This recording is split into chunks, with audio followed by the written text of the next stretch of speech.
va faire une photo et on va remettre un dernier prix avant de retrouver Monsieur le Premier ministre pour échanger un peu plus longuement avec lui. Je vous propose de remettre à présent le Master Économie sociale et solidaire. Et pour le remettre, je vais appeler Jean-Paul Chapuis, administrateur d'Aesio. Bonsoir.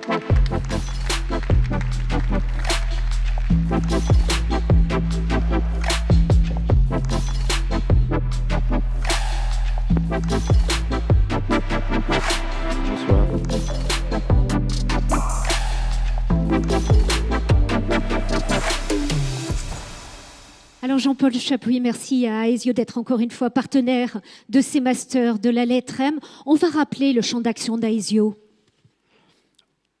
Alors sous la marque Aesio, nous avons deux types d'activités complémentaires.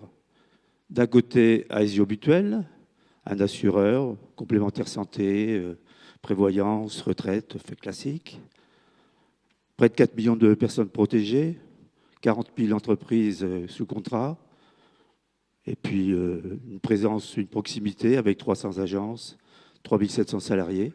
Et de l'autre côté, peut-être plus connu sur le territoire Occitanie, Aesio Santé, Aesio Santé Méditerranée en particulier, avec 40 établissements qui vont de l'établissement de retraite, centre de santé, centre médical, audio, optique, dentaire, et plus particulièrement 2 cliniques, l'une à Montpellier, la clinique Beau-Soleil, et l'autre à Perpignan.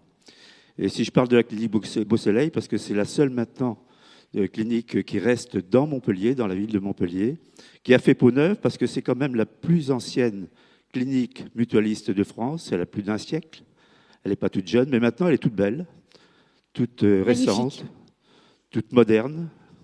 Elle a été installée au sein d'un campus avec d'autres types d'activités, en particulier une cité pour les aînés innovante. Voilà. Alors vous remettez ce soir le master de l'économie sociale et solidaire.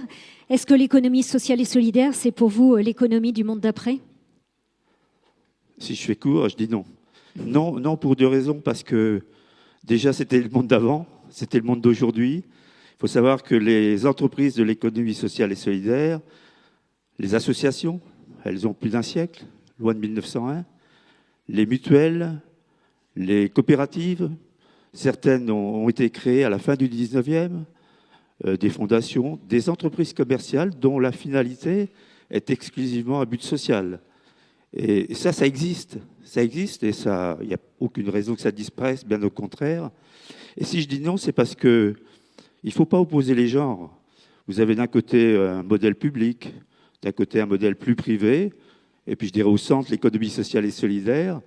Et la co-construction de projets ensemble, ce n'est pas un tabou, bien au contraire. Ça fait partie du monde économique et donc tout le monde a sa raison d'être et sa place. Alors à qui est-ce qu'on remet ce prix Master de l'économie sociale et solidaire ce soir?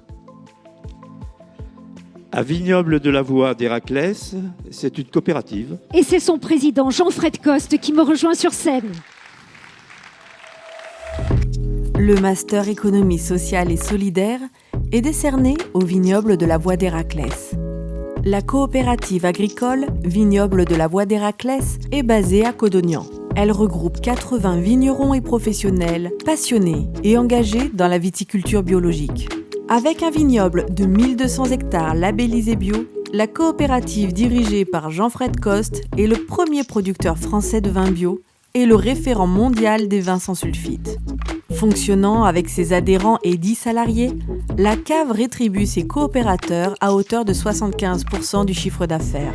En parallèle, la coopérative mène des actions d'agroécologie pour favoriser la biodiversité et porte le projet ACTTE Héraclès qui propose un investissement participatif via une souscription citoyenne. Master Économie sociale et solidaire, Vignoble de la Voie d'Héraclès. Bravo Jean-Fred Coste. Le prix. Merci beaucoup. Alors, c'est magnifique. Magnifique, objet d'art de Franck Seller.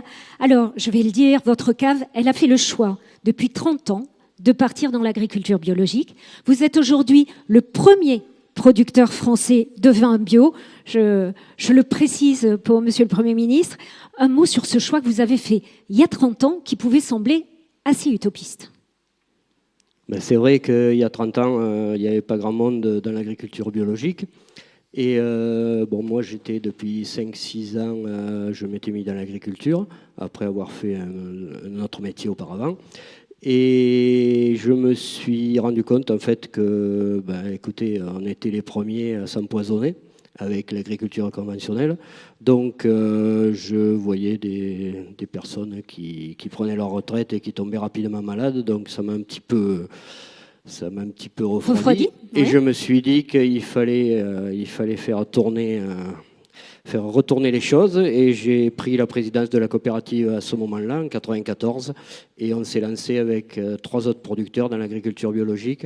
Et ensuite, tout ça a essaimé et on a essayé de faire boule de neige. On y est arrivé. Et en 2022, on est 100% en agriculture biologique sur une coopérative qui récolte sur 1250 hectares de vignobles. Alors, en 1994, la conversion au bio. En 2007, la création d'un nouveau caveau. La vinification de vin sans sulfite. Et puis, en 2013, le début d'une réflexion sur la biodiversité. Qu'est-ce que vous avez fait ? Oui, on a fait tout ça. On a fait tout ça, donc il faut toujours être en avance sur son temps, il faut toujours aller de l'avant. Et là où je suis particulièrement fier, c'est que on est la première coopérative, on est les premiers producteurs bio de France, mais on est surtout les premiers producteurs de vin sans sulfite ajouté au monde. Ça, j'en suis très fier et je tiens à le partager avec tout le monde parce que les gens de Montpellier, de Nîmes, puisque nous on est basé dans le Gard, le sachent.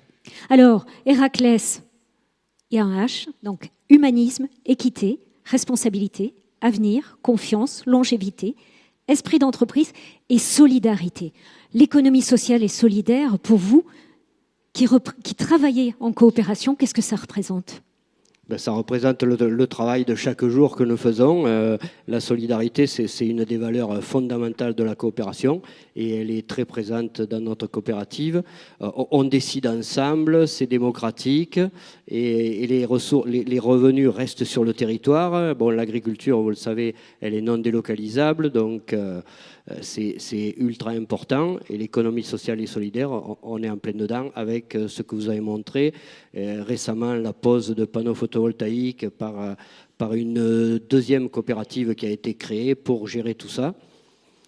Et donc c'est hyper important. Et chez nous, une des devises principales, c'est le groupe est meilleur que le meilleur du groupe.